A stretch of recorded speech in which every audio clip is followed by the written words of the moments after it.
تین اہم فائدے، دو اہم آداب۔ نمبر 1، قرآن شریف کی تلاوت کرنے سے دل کا زنگ دور ہوتا ہے۔ نمبر 2، اللہ تعالی کی محبت میں ترقی ہوتی ہے۔ نمبر 3، ہر حرف پر 10 نیکیاں ملتی ہیں بلا سمجھے پڑھنے پہ بھی۔ قرآن شریف پڑھنے کے دو اہم آداب۔ نمبر 1، پڑھنے والا دل میں یہ سوچے کہ اللہ تعالی نے حکم دیا ہے کہ سناؤ، کیسا سناتے ہو۔ نمبر 2، سننے والا دل میں یہ سوچے کہ احکم الحاکمین اور محسن اعظم کا کلام پاک پڑھا جا رہا ہے، لہذا نہایت عظمت اور محبت کے ساتھ سننا چاہیے۔ اعوذ باللہ من الشیطان الرجیم، بسم اللہ الرحمن الرحیم، الحمد للہ رب العالمین، الرحمن الرحیم، مالک یوم الدین، ایاک نعبد و ایاک نستعین،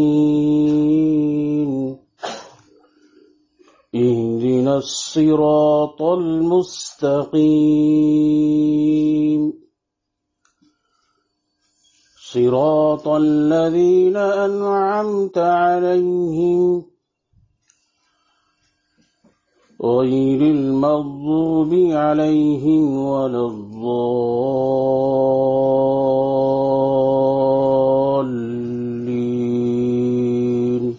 آمين۔ بسم اللہ الرحمن الرحیم، والتین والزیتون وطور سینین وهذا البلد الأمین، لقد خلقنا الإنسان في أحسن تقویم، ثم رددناه أسفل سافلين، إلا الذين آمنوا وعملوا الصالحات فلهم أجر غير ممنون، فما يكذبك بعد بالدين، أليس الله بأحكم الحاكمين، صدق الله العلي العظيم۔ بسم الله الرحمن الرحيم، نحمده ونصلي على رسوله الكريم، أما بعد، أعوذ بالله من الشيطان الرجيم، بسم الله الرحمن الرحيم، اتل ما اوحی الیک من الکتاب، صدق اللہ العظیم۔ حضرت ماشاء اللہ پانچ پاک سنایا۔ حضرت ماں ابرار صاحب کی کچھ شخص صورت بھی ہیں، الحمدللہ ان کی خدمت میں بہت دنوں تک رہے، پڑھائے، قرآن شریف کی تلاوت بھی اسی طرز پر فرمایا۔ اللہ تعالی ہم سب لوگوں کو بھی تلاوت حقیقی، تلاوت قلبی کرنے کی توفیق رحمت فرمائے۔ حضرت شاہ صلی اللہ علیہ وسلم اخیر میں زیادہ تر تلاوت کلام اللہ ہی پر کلام فرماتے تھے۔ تمام علماء جب بھی ماں عبد الماجد باری وغیرہ ہے، سب کے سامنے تلاوت قرآن بہت کلام فرماتے تھے کب تک تم لوگ لسانی تلاوت میں رہو گے، قلبی تلاوت میں آؤ، حقیقی تلاوت میں۔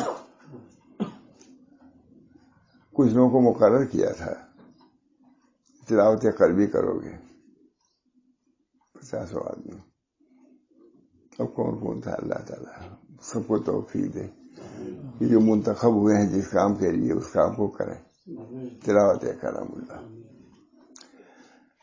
اس وقت وہ اصول القواعد اشرۃ القواعد ہے نا، جو تزکیۃ النفوس کتاب تھی، اس کا ہم نے ترجمہ کیا، اسی میں اور بہت سی مرامی ہیں۔ تیسرا قاعدہ ہے تلاوت قرآن کریم۔ فرماتے ہیں تیسرا قاعدہ تلاوت کلام ہے جو تزکیہ اور اصلاح نفس کا سرچشمہ ہے۔ باب یہ قائم کیا ہے، عرب عالم ہے۔ تیسرا قاعدہ تلاوت قرآن پاک ہے جو تزکیہ اور اصلاح نفس کا سرچشمہ ہے۔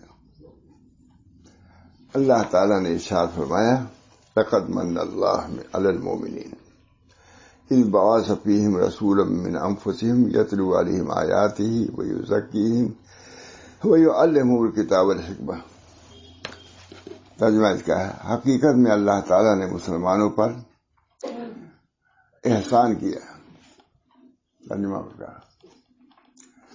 حقیقت میں اللہ تعالیٰ نے مسلمانوں پر احسان کیا جبکہ ان میں انہی کے جنس سے ایک ایسے پیغمبر کو بھیجا کہ وہ ان لوگوں کو اللہ تعالیٰ کی آیتیں پڑھ پڑھ کر سناتے ہیں، اور ان لوگوں کی صفائی کرتے رہتے ہیں، دل کی صفائی،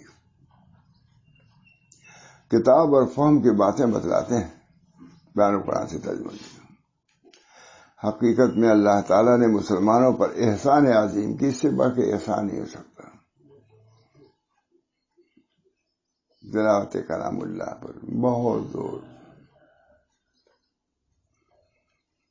بے فہمین اور بلا فہمین سمجھ کے کیا۔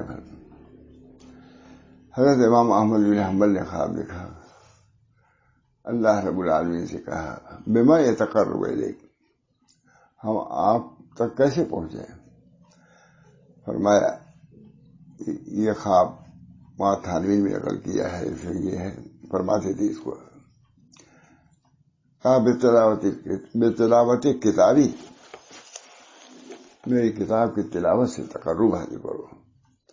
کہا بے فہمین اور بلا فہمین، فرمایا بے فہمین اور بلا فہمین، جیسے بھی سکو۔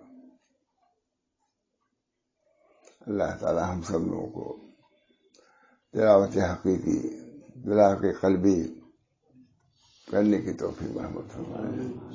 تلاوت بہت سی، خود لکھ رہے ہیں مصنف، عرب ہے۔ تیسرا قاعدہ تلاوت قرآن سے، تلاوت قرآن ہے جو تزکیہ و اصلاح نفس کا سرچشمہ ہے۔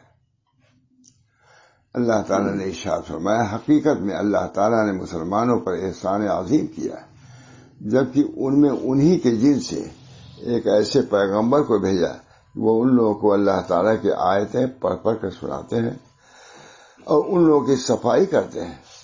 ترجمہ تھا نہیں، کتاب و فہم کی باتیں بتلاتے ہیں۔ جو چاہے جن چیزوں سے نفس کا تزکیہ ہوتا ہے ان میں سب سے عظیم چیز قرآن کریم ہے۔ اتل ما اوحی الیک من الکتاب، آپ تلاوت کیجیے، تحفظا لالفاظہ، اس کے الفاظ کے تحفظ کے لیے تلاوت کیجیے، اتنی بڑی بات ہے۔ وتقربا الی اللہ بتلاوتہ، اس کی تلاوت سے تقرب کے لیے تقرب حاصل ہوگا۔ وتسنن بسنت نبی صلی اللہ علیہ وسلم بتلاوتہ، حضور صلی اللہ علیہ وسلم تلاوت کرتے تھے، اس بنا پر اگر اس نیت سے آپ تلاوت کریں گے کہ نبی اکرم صلی اللہ علیہ وسلم تلاوت فرماتے تھے تو تلاوت کا نفع ہوگا اور حضور اکرم صلی اللہ علیہ وسلم کی اتباع کا بھی نفع ہوگا۔ تحفظا تلاوتی وتقربا الی اللہ واکتشافا لمعانی، بیضاوی لکھتے ہیں اللہ کا تقرب، سب سے زیادہ تقرب سے تقربا الی اللہ بتلاوتی وتحفظا لالفاظہ واکتشافا لمعانی، اس کے معنی کی استکشاف کے لیے تلاوت کیجیے، کیونکہ جب کوئی چیز بار بار پڑھی جاتی ہے تو اس کا استکشاف عام ہوتا ہے، بار بار اذا تکرر تقرر،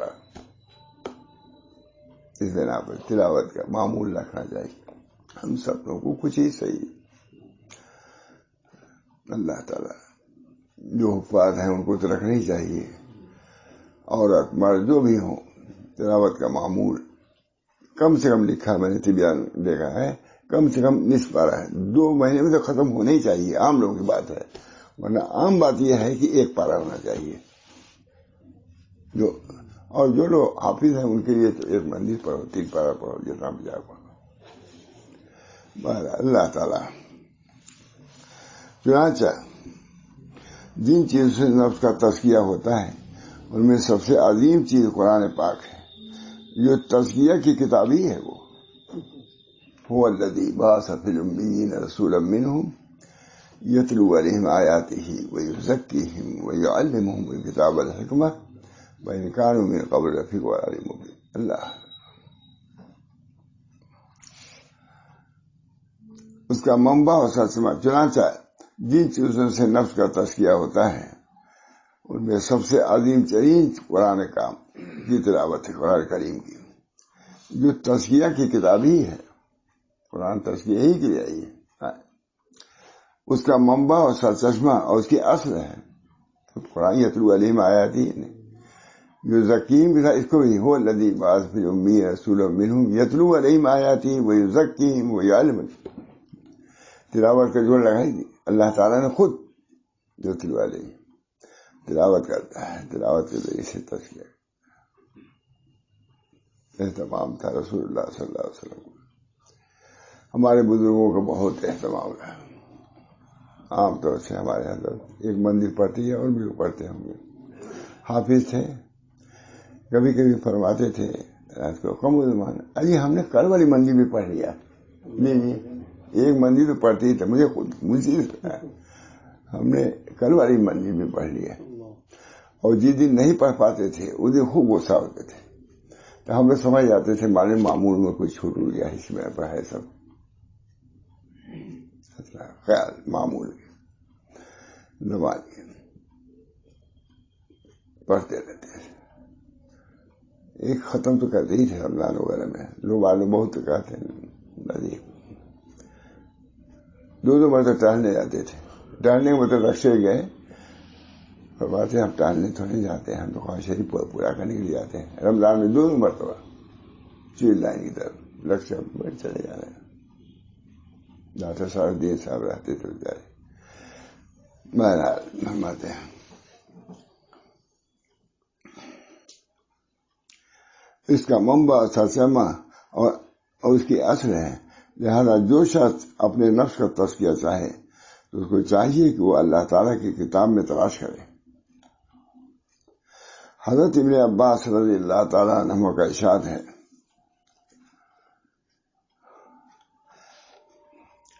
متبع قرآن کے لیے اللہ تعالیٰ نے ضمانت لی ہے کہ وہ دنیا میں گمراہ نہ ہو اور آخر میں شقاوت سے متصل نہ ہو. پھر یہ آیت تلاوت کا فرمائی افمن اتبع ہداہ فلا یضل ولا یشقی. یہ کتنی عمدہ آیت ہے. یہ اللہ تعالیٰ نے عرب عالمی کرائے حضرت ابن عباس کا ارشاد ہے کہ متبع قرآن کے لیے اللہ تعالیٰ نے ضمانت لی ہے کہ وہ دنیا میں گمراہ نہ ہو. تذلو ہے نا یذلو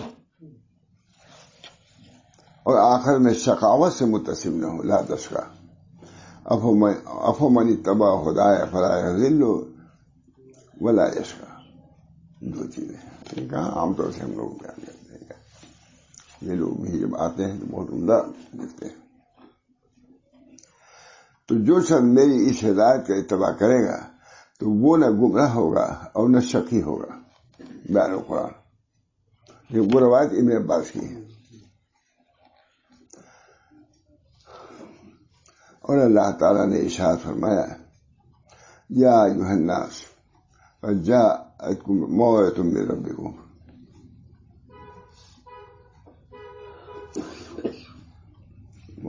اے لوگوں تمہارے پاس تمہارے رب کی طرف سے ایک ایسی چیز آئی ہے جو نصیحت ہے.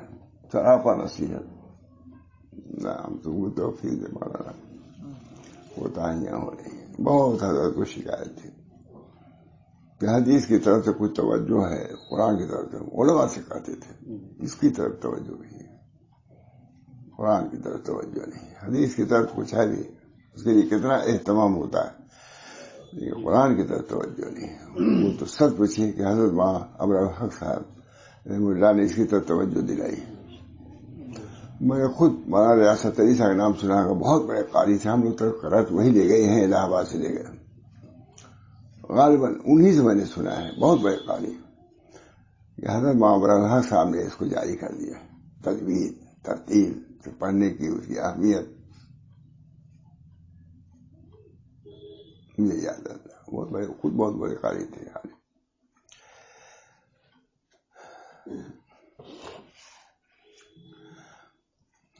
اے لوگوں، تمہارے پاس تمہارے رب کی طرف سے ایک ایسی چیز آئی ہے جو نصیحت ہے۔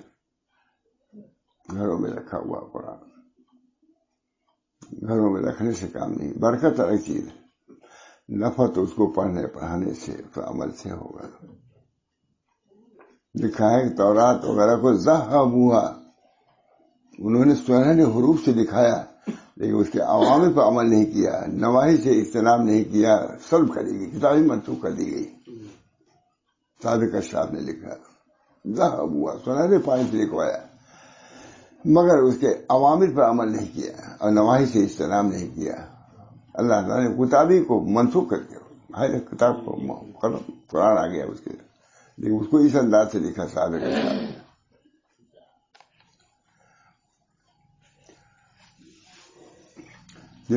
لوگوں، تمہارے پاس تمہارے رب کی طرف سے ایک ایسی چیز آئی ہے جو نصیحت ہے، اور دلوں میں جو روگ ہیں ان کے لیے شفا ہے۔ اس لیے شفا ہوگا روگ۔ حضرت مولانا تلاوت سے پہلے کوئی اب بچہ ہے وہ بھی یہی کہے گا، اسی پڑھے گا، اسی پہلے اتنا بیان کر لے گا، تب اس کے بعد بلا فہم معنی بھی اس کے بھی دیکھے۔ اس کی تلاوت مفید ہے، چاہے سمجھ کے ہو یا بلا سمجھے۔ حضرت ہمارے کہتے تھے کہ الف لام میم کا ترجمہ کون مطلب جانتا ہے، لیکن وہ بھی پڑھنے کا ثواب ہے کہ نہیں؟ مثال ہے، الف کہنے کا اتنا ثواب، لام کا اتنا 10 معلوم ہوا کہ بلا فہم معنی بھی مجھے اجر و ثواب ہے اس کی تلاوت۔ اللہ ہم سب کو جو نصیحت، اور دلوں میں جو روگ ہیں ان کے لیے شفا ہے، اور رہنمائی کرنے والی ہے کتاب، اور رحمت ہے ایمان والوں کے لیے بیان قرآن۔ ترجمہ زیادہ اسی سے لینا چاہیے، الحمدللہ۔ اے لوگوں، تمہارے پاس تمہارے رب کی طرف سے ایک ایسی چیز آئی جو نصیحت ہے، اور دلوں میں جو روگ ہیں ان کے لیے شفا ہے، اور رہنمائی کرنے والی ہے، اور رحمت ہے ایمان والوں کے لیے، کیونکہ ایمان ہوگا اسی کے لیے رحمت ہے۔ قال ابن القیم القرآن هو الشفاء التام من جمیع الادواء۔ یہ حضرات بھی لکھ رہے ہیں سب، حضرت تھانوی باتیں تھی کہ سب صوفی ہیں لیکن تھوڑا خشن ہے سب، ابن تیمیہ ابن قیم کیونکہ سب صوفیہ میں سے ہیں۔ علامہ ابن قیم نے فرمایا قرآن شفا ہے، شفا تام ہے تمام بیماریوں کے لیے، خواہ قلبی ہو یا بدنی یا دنیوی ہو یا اخروی۔ ابن قیم قرآن شفا تام ہے تمام بیماریوں کے لیے، خواہ قلبی ہو یا بدنی ہو، دنیوی ہو یا اخروی ہو۔ اللہ ہم سب لوگوں کو پر اعتقاد عطا فرمائے، یقین اس پر اور عمل بھی ہو، صفائی۔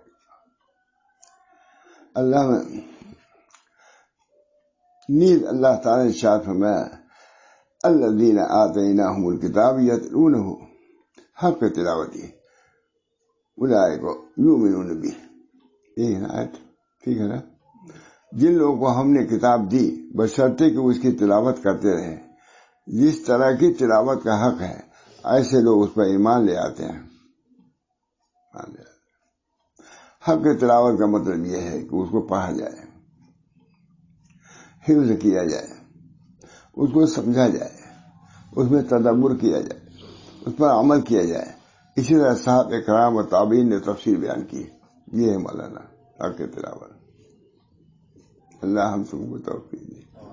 یہی ایک کوتاہی ہے کہ کیا سے کیا کر دے. اللہ تعالیٰ بہت اہتمام تھا آخر میں ہمارے تلاوت. جو بھی آتا امام راغب صاحب ہوں یا معلم ہوں، جتنے علماء سب کے سامنے قاری طیب صاحب تلاوت. حق کے تلاوت کا مطلب یہ ہے کہ ان کو پڑھا جائے، ان کو پڑھا جائے، حفظ کیا جائے، اس کو سمجھا جائے، اس میں تدبر کیا جائے، اس پر عمل کیا جائے. اسی طرح صحابہ کرام و تابعین نے تفسیر بیان کی. وہ اصل لکھ رہا ہے، ہماری بات نہیں ہے، ترجمہ. قال ابن مسعود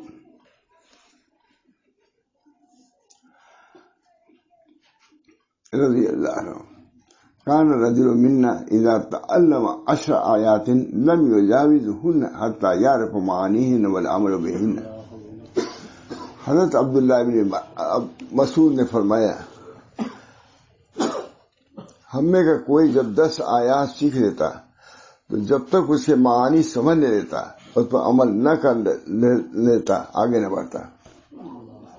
عبداللہ سید الفقہاء ہیں ابن مسعود. بہت ہمارے تو خاص فقیہ ہے ابن مسعود ہی ہے.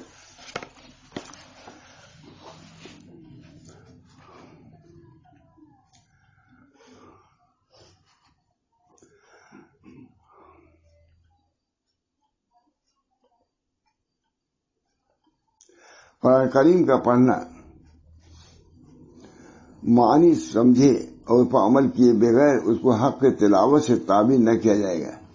اسی وجہ سے فضیل بن عیاض فرماتے ہیں یقیناً قرآن اس لیے نازل ہوا ہے کہ اس پر عمل کیا جائے، لیکن لوگوں نے اس کے پڑھنے کو ایک عمل سمجھ لیا ہے. اب دیکھیے، جب تک اللہ تعالیٰ عزت بخشے اپنے بندے کو تلاوت کلام پاک سے، اس میں تدبر سے، اس کے مطابق الگ عمل کرنے میں مجاہدہ نفس تو وہ تزکیہ کے بڑے حصے سے مشرف ہوگا جو تلاوت کرتا ہے. جب تک اللہ تعالیٰ عزت بخشے اپنے بندے کو تلاوت قرآن سے، اس میں تدبر سے اور اس کے مطابق عمل کرنے میں مجاہد نفس سے، تو وہ تزکیہ کے بڑے حصے سے مشرف ہوا. تلاوت قرآن کے متعلق حضرت مسلم امت مولانا شاہ رسول اللہ صاحب اپنی کتاب تلاوت قرآن میں یوں رقم تراز ہے. تلاوت قرآن بلا فہم معنی بھی علماء نے موجب اجر و ثواب قرار دیا ہے. ان کی عبادت طرح سے معلوم ہے وہ عرب ہے، وہ تو کہیں گے، وہ ہماری رعایت کیا کریں. تلاوت قرآن کے متعلق حضرت مسلم امت مولانا شاہ رسول اللہ صاحب اپنی کتاب تلاوت قرآن میں یوں رقم تراز ہے. تلاوت قرآن بلا فہم معنی کو بھی علماء نے موجب اجر و ثواب قرار دیا ہے. چنانچہ حضرت ملا علی قاری فرماتے ہیں قال ابن حجر، حضرت علامہ ابن حجر نے بیان کیا ہے کہ قرآن کی تلاوت پر تو ہر کسی کو ثواب حاصل ہی ہوتا ہے، یعنی جو سمجھے اسے بھی اور جو نہ سمجھے اسے بھی. ملا علی قاری بخلاف قرآن کے علاوہ دوسرے اذکار کے کسی درجے کا ہو، مگر یہ بات قابل غور ہے. ان دوسرے اذکار میں تو سمجھو، لیکن قرآن کے متعلق خاص ہے یہ کہ بلا سمجھے بھی اجر و ثواب ملے گا. ثواب کی نفی کرنے کے لیے کتاب و سنت سے کوئی نفی و سند درکار ہے، ورنہ قیاس کا تقاضا یہ ہے کہ قرآن و عام اذکار میں نفس ثواب کے اعتبار سے کوئی تفاوت نہ ہو. اگرچہ قرآن وغیرہ قرآن میں اور سمجھ کر پڑھنے والے اور بلا سمجھ پڑھنے والے کے اعتبار سے ثواب میں کمی ہو جاتی تو ہو سکتی ہے، مگر نفس ثواب ضرور ہے سب کے لیے. اللہ جو محنت کر رہا ہے اس کو ثواب ملے گی. لکھا ہے علامہ ابن حجر بہت ہی محقق شخص ہے. علماء ان کے اقوال کو سند بناتے ہیں اور ان کو اپنی کتابوں میں نقل کرتے ہیں، جیسا کہ ملا علی قاری نے نقل فرمایا ہے، اور اس پر کچھ نقص بھی وارد نہیں فرمایا. ورنہ تو عموماً ان کے اقوال کو نقل فرما کر رد بھی کرتے ہیں، مگر اس قول کو سالم رکھا بلا فہم معنی بھی. اس سے معلوم ہوا کہ ملا علی قاری کی بھی یہی رائے ہے کہ نفس تلاوت کلام اللہ سے ثواب ملتا ہے، اگرچہ بلا سمجھے ہی کیوں نہ ہو۔ ہاں یہ بات دوسری ہے کہ سمجھ کے تلاوت کرنے میں ثواب زیادہ ملے گا، مگر نفس سے ثواب کا انکار کب جائز ہو سکتا ہے؟ شیخ حدیث نے بہت اس کتاب پسند کیا ہے۔ میں گیا تھا دبئی، عالم تو نہیں تھے لیکن تھے بہت تلاوت سے بات شغف، انہوں نے کہا مولانا اتنی موٹی کتاب ہے، دیا بھی ہے، وہی لیا ہوا ہے یہاں، اس کا انتخاب بھی ہے، بہت عمدہ کتاب۔ یہ کہا جو مولانا شاہ ولی اللہ صاحب نے تلاوت کلام اللہ لکھا وہ وہی حضرت شیخ الحدیث صاحب نے بھی سنائی ہوتا، پورے رمضان کی تقریر کو جمع کیا۔ اب اپنے کو کیا کہوں، بہت محنت سے جب لکھ کے لے گیا میں پوری کتاب تلاوت قرآن، فرمایا قمر زمان تم نے ایسی کتاب لکھی ہے کہ بہت سے لوگ اس سے صاحب نسبت ہو جائیں گے۔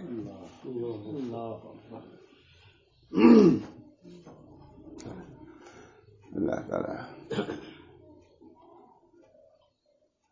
بہت خوش ہوئے مولانا، اتنا خوش ہوئے میں کہا نہیں سکتا۔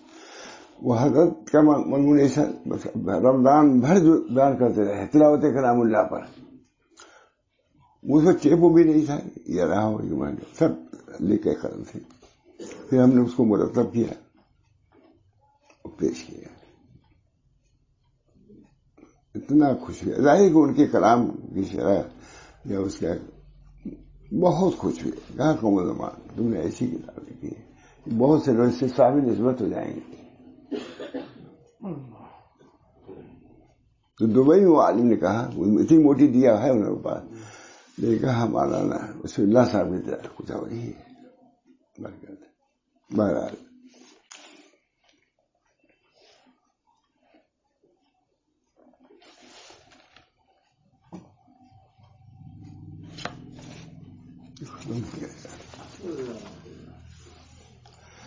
تلاوت کا بیان ان کا ختم ہو گیا، تھوڑا سا کچھ سنا دوں۔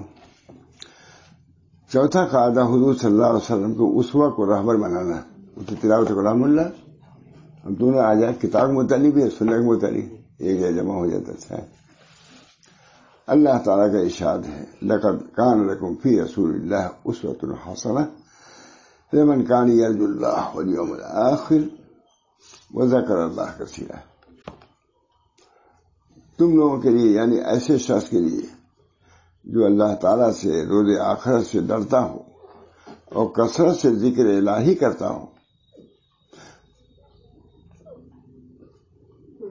رسول اللہ صلی اللہ علیہ وسلم کا عمدہ نمونہ موجود ہے۔ تم لوگوں کے لیے یعنی ایسے شخص کے لیے جو اللہ سے ڈرتا اور روز آخرت سے ڈرتا ہو اور کثرت سے ذکر الہی کرتا ہو، رسول اللہ صلی اللہ علیہ وسلم کا ایک عمدہ نمونہ موجود ہے، اسی کو پیش نظر رکھو۔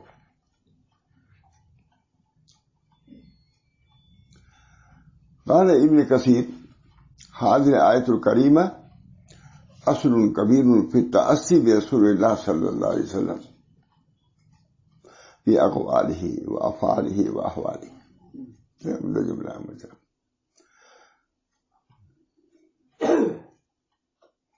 قال ابن کثیر بہت بڑے مفسر مورخ زبردست، ان کی تفسیر بہت جامع ہے، علماء کا اعتماد حاصل۔ قال ابن کثیر، میں قصداً عربی بات پڑھ دیتا ہوں، ہم لوگ اپنی زبان کیوں چھوڑیں، اس کی چاشنی ہی الگ ہے۔ قال ابن کثیر هذه الآیۃ الکریمہ اصل کبیر فی التأسی برسول اللہ صلی اللہ علیہ وسلم فی اقوالہ و افعالہ و احوالہ۔ حضرت نے اس کتاب دیکھا نہیں، اگر دیکھے رہتے تو احوالی پر وضع کر دیتے، دیکھو جو لکھا نا احوال، یہی ہم لوگ کہتے ہیں، تصوف کی بنیاد یہی پر ہے، احوالی ہی عرب عالمی لکھ رہا ہے تأسی۔ قال ابن کثیر لکھ رہے ہیں هذه الآیۃ الکریمہ اصل کبیر فی التأسی برسول اللہ صلی اللہ علیہ وسلم فی اقوالہ و افعالہ و احوالہ۔ احوال بہت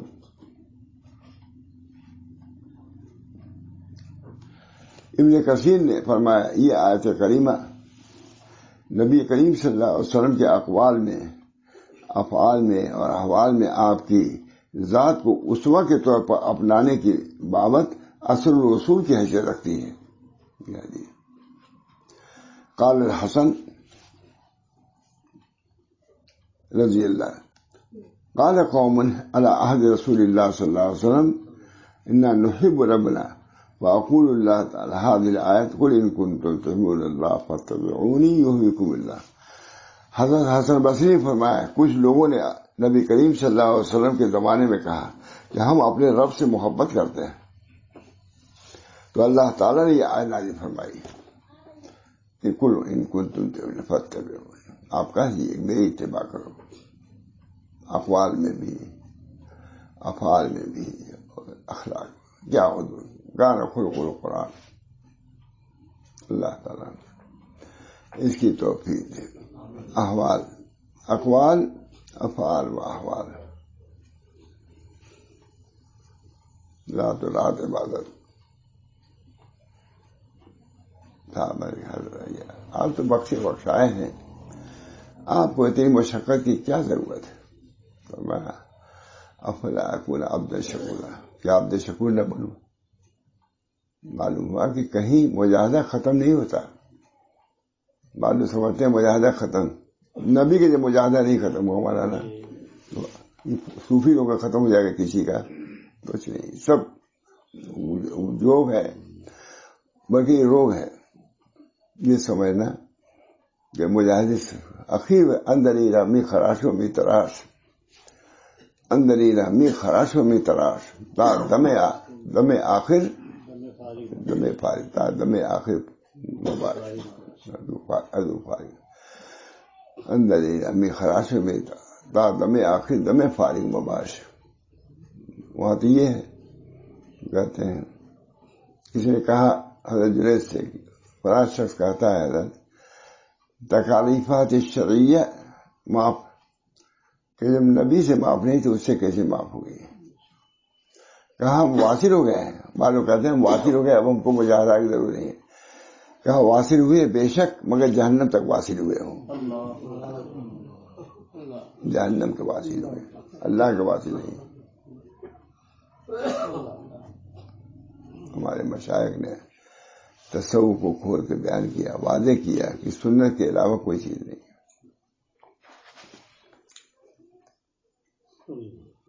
لہذا رسول اللہ صلی اللہ علیہ وسلم کی اتباع اور آپ کو اپنے لیے اسوہ بنانا یہ اللہ تعالیٰ سے سچی محبت کی دلیل ہے.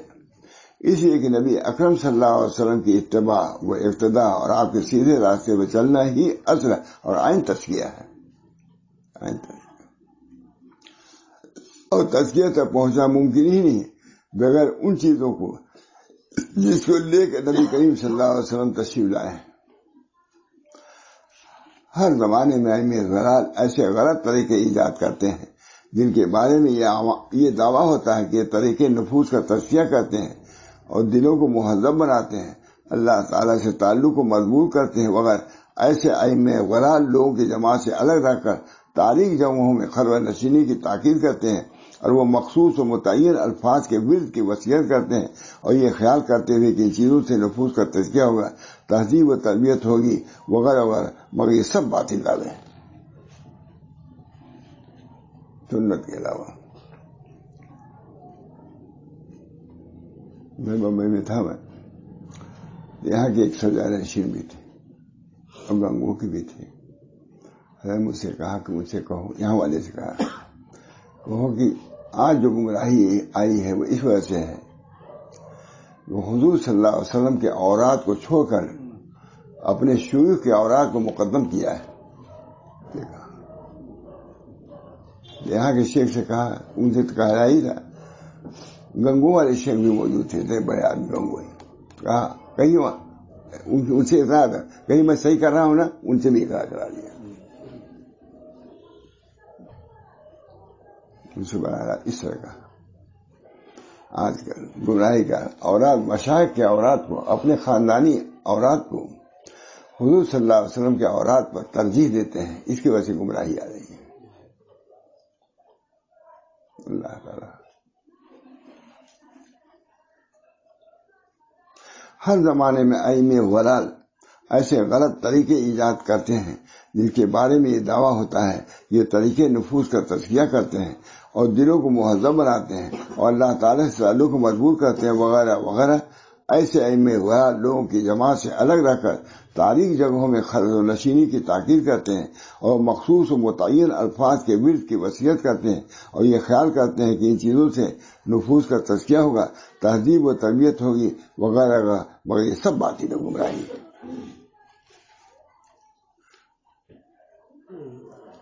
یقول علامہ ابن قیم تزکیۃ النفس اصعب من علاج الابدان. علامہ تزکیۃ النفوس اصعب من علاج الابدان واشق فمن زکا نفسه بالریاضۃ والمجاہدۃ والخلوۃ التي لم يفعل به هو كالمريض الذي يعالج نفسه. علامہ کہتے ہیں کہ تزکیہ نفوس ابدان کے علاج سے زیادہ مشکل ہے. نفوس کا تزکیہ یہ ابدان کا جو علاج ہے بدنوں کا سے زیادہ مشکل ہے، اس کے لیے بھی کوئی محنت کی ضرورت ہے. کل مریض الذی یعالج نفسه برائه، جو اپنے طور پر اپنا علاج کر رہا ہے، تو جیسے بغیر ڈاکٹر کوئی علاج کرے سب لوگ معلوم کرتے ہیں ٹھیک ہے، یہ بھی معالج ہے. فالرسل واطباء القلوب فلا سبيل إلى تزكيتها وصلاحيتها إلا من طريقهم وعلى أيديهم ويمهز للانقياد وبمحض الانقياد والتسليم لهم والله المستعان. فالرسول قلوب کے اطباء ہیں، معالج ہیں، بس نہیں سبیل ہے اس کے تزکیے کی طرف، اس کے صلاح کی طرف، مگر انہی کے طریق سے سنت کا اتباع. طریق بھی وہی ہوگا، مقصود اللہ کی رضا اور طریق حضور صلی اللہ علیہ وسلم کا. دو ہی ہے، طریق ہے مقصود ہے.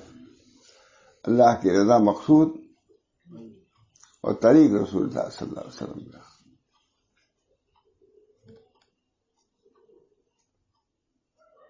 ایک مدین کے میں گئے ایک شخص، اب دیکھیے دونوں نے لکھا ہے موافقات میں، علامہ شاطبی نے لکھا ہے، جا رہے تھے انہوں نے سامنے تھوک لیا، سامنے لوٹائے، گئے تھے اس کو مستحل بالتلاوت تھا، وہ شخص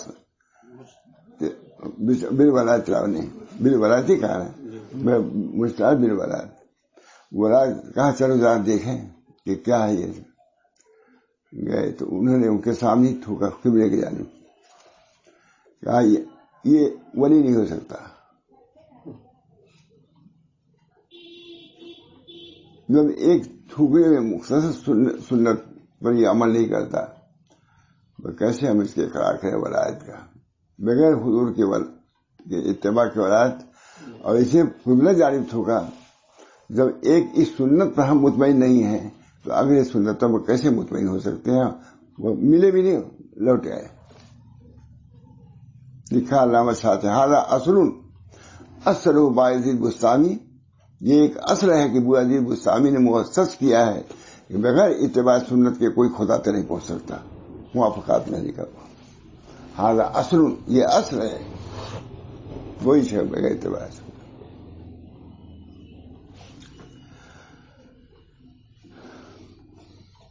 بس علامہ ابن قیم فرماتے ہیں تزکیہ نفوس جسمانی علاج سے زیادہ سخت اور دشوار ہے. جو شخص اپنے نفس کا تزکیہ ایسی ریاضت، مجاہدہ اور خلوت سے کرے جو کام انبیاء علیہ السلام سے منقول نہیں ہے، تو اس مریض کی طرح ہے جو اپنا علاج خود اپنی رائے اور تجویز سے کرتا ہے، جبکہ اس کی رائے طبیب کی معرفت اور مہارت کے مقابلے میں کیا حیثیت رکھتی ہے. پر تمام انبیاء علیہ السلام قلوب کے اطباء ہیں، چنانچہ قلوب کے تزکیہ اس کے علاج کی کوئی شکل نہیں الا یہ کہ ان کے طریقوں کو اپنایا جائے اور ان کے ہاتھوں پر ہاتھ دیے جائے. خالص انہی کی اتباع و پیروی کی جائے. واللہ المستعان. نیز وہ تمام اعمال جن کا منقول ہونا نبی صلی اللہ علیہ وسلم سے ثابت نہیں ہے